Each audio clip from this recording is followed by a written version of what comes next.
সম্রাট আকবরের কোন জায়গার বিজয়কে স্মরণীয় করে রাখতে বুলন্দ দরওয়াজা নির্মাণ করা হয়েছিল? এটা হবে গুজরাট। সাল হচ্ছিল 1573।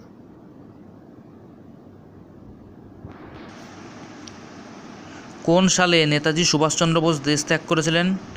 এটা হবে 1941 সাল। পরের প্রশ্ন, রোহিঙ্গারা কোথাকার অধিবাসী ছিল? মায়ানমারের অধিবাসী। 1928 সালে বরদোলুই সত্যাগ্রহ আন্দোলনের নেতা কে ছিলেন? সর্দার বল্লভভাই প্যাটেল হবে উত্তর। আর এই আন্দোলনের সময় এই বরদোলুই এর যে নারীরা ছিল তারাই বল্লভভাই প্যাটেলকে সর্দার উপাধি দিয়েছিল। মানব দেহের পক্ষে উপকারী ব্যাকটেরিয়া কোনটি হবে? এখানে অপশানে ল্যাক্টোব্যাসিলাস। পাল বংশ কোথায় রাজত্ব করেছিল? পাল বংশ রাজত্ব করেছিল, সঠিক উত্তর হবে বিহার। দীনবন্ধু মিত্রের নীলদর্পণ গ্রন্থটি কে ইংরেজিতে অনুবাদ করেছিলেন? সঠিক উত্তর মাইকেল মধুসূদন দত্ত। ক্রোয়েশিয়ার রাজধানী হবে জাগ্রেব। মেডিকেল কলেজ কলকাতা কত সালে প্রতিষ্ঠিত হয়েছিল? এটা হবে 1835 সাল। এরপরে অজন্তা গুহাচিত্রগুলি কোন সময়কার?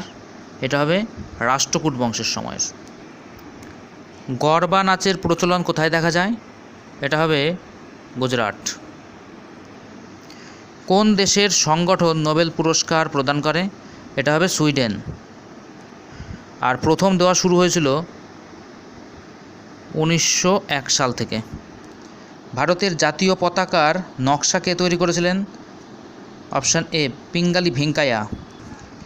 লেক্সিকোগ্রাফি কথাটি কিসের সঙ্গে যুক্ত? এটি হবে অভিধান সংকলনের সঙ্গে। নিচের কোনটির প্রস্তাবে গণপরিষদ গঠন করার কথা বলা হয়েছিল? এটি হবে ক্যাবিনেট মিশন পরিকল্পনা 1946। কে 1905 সালে ঢাকার অনুশীলন সমিতি প্রতিষ্ঠা করেছিলেন, স্থাপন করেছিলেন? পুলিন বিহারী দাস।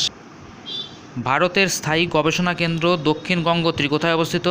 এটা হবে আন্টার্কটিকা। আর বর্তমানে আমাদের সৌরজগতে শীতলতম গ্রহ এটা হবে নেপচুন। আর 38তম প্যারালাল, এটা হচ্ছিল উত্তর ও দক্ষিণ কোরিয়ার মধ্যে অবস্থিত।